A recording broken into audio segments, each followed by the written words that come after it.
Today we're going to give a quick recap and an overview of our master plan for WolfQuest, especially for those of you just joining or rejoining us after some years away from WolfQuest, and show a few new things that are coming to Slough Creek. So WolfQuest follows the life of a wild wolf in Yellowstone National Park. So starting as a dispersal, which means you're about age 2.5 actually, since it's fall and wolves are born in the spring. You've left your family pack and find yourself alone for the first time. Of course, what you have to learn to do first is hunt on your own.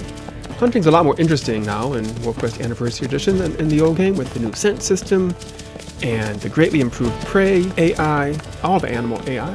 We've added some new animals too: mule deer, bull bison, and yes, bighorn sheep are still gonna come.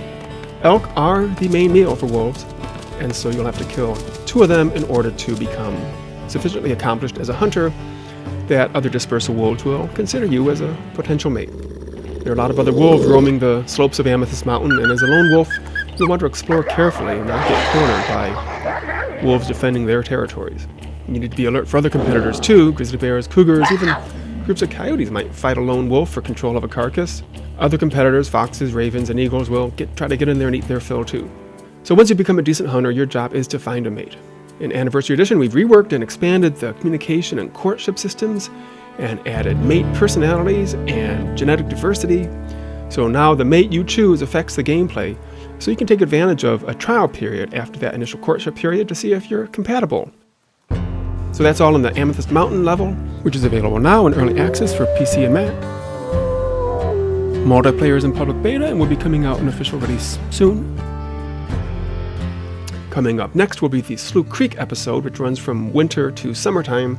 As your wolf and their mate establish a territory and look around and find a den. We're going to have a lot more dens out there. Here, I'll turn on the markers for all the dens. The spheres are holes in the ground. The cubes here represent rocky dens, and the capsules are dens under trees. So we'll have over 24 of them. Let's take a closer look at one, shall we? Here, I just made this den a couple days ago, and here my mate and I have our first litter of pups. Those pups take a lot of attention in those early months, and they have personalities, which will make family life richer and more challenging. And you can have up to 7 pups now, although the number you have will vary depending on genetics and, certain amount of randomness. So when the pups are about 2 months old, they've outgrown the den, and it's time to choose a place to spend the summer. This is called the Rendezvous site, basically an open-air den site where the pups frolic and continue to grow. And that's where the Slough Creek episode ends, or at least that's where it's always ended in the past. But more about that in a minute. And then after that, we're planning a new episode called Towerfall. It begins halfway through the summer. In our storyline, the pack has been squeezed out of Slough Creek and made another journey. In fact, wolves often move every few weeks during the summer. And so our pack has moved to the Towerfall area. It's about 10 kilometers southwest of Slough Creek. It has this waterfall, of course, and the Towerfall episode will continue on from summertime into fall, which is when the pups begin to join their parents on hunting trips, initially just hanging back and observing, but increasingly taking part, learning how to hunt, at great risk to life and limb. Those that survive that process are on their way to adulthood. And we have some ideas about how to continue the story from there on, but we're still working on the design for that, so we'll see how that shapes up. Towerfall, once it's done, which won't be for quite a while, will be an expansion available as downloadable content for an additional fee. But right now, we're focused on Slough Creek, and we have a question for you all. As I said in the past, the Slough Creek episode ends when you reach the Rendezvous site. We did this because, well, games should have an ending, right?